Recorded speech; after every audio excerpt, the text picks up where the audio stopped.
Ola, son Ereo, teño 29 anos, son graduada en Historia aquí na Universidade de Santiago e despois de estudar Historia, pois especialiceime en Mediación Patrimonial, que é o que realmente me gusta, e actualmente estou traballando nun comercio en Santiago de Compostela, en atención ao público, e como moita xente da nosa xeración non estamos onde queremos, senón onde boamente podemos. E agora preséntome como candidata polo BNG de Silleda. Para mí o meu concello é o lugar no que medrei, é a aldea na que resido nunha aldea aquí moi próxima a Silleda que se chama Ponte, e para min está rodeada de monte, está rodeada de ríos, está rodeada de regatos,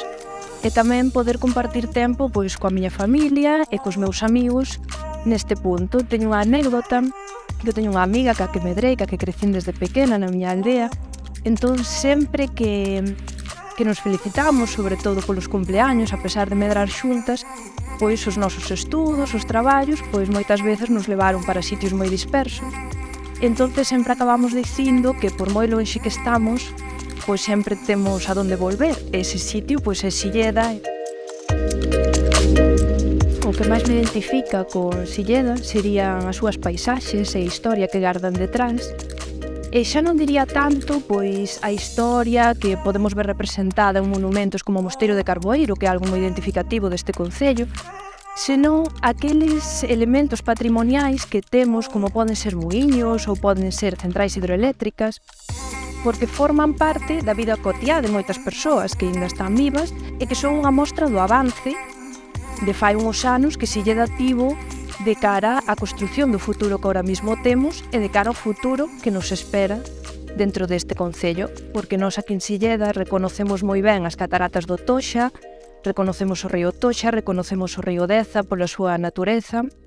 pero non reconocemos esa parte importante da historia que forma parte do día a día.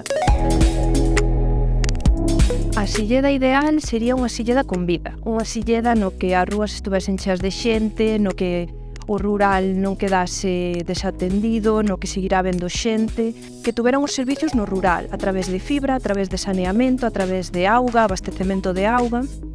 Despois unha Silleda que ao mesmo tempo ofertase traballo para que a xente de verdad queira quedarse a vivir, no que fomentemos novos emprendedores a través de microcréditos, no que fomentemos tamén a industria no rural, agrícola, e que ao mesmo tempo, se a xente ten servicios, ten traballo, ten vivenda, tamén teña ocio, se poida socializar, poida tal, a través pois de feiras temáticas como poden ser, a través de circuitos culturais no rural, porque non é só as vilas, senón que o rural tamén necesitan ter ocio, ter cultura, poder chegar á cultura. Entonces creo que todas as medidas engloban unha Silleda chea de vida, que é a través do concello desde o que se logra. Considero que é o momento de dar este paso porque creo que somos unha xeración que necesita dar o paso e defenderse por si mesma.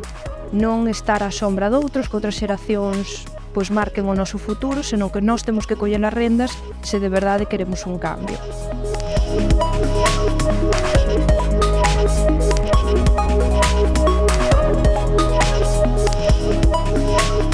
É o momento BNG, o cambio galego concello a concello.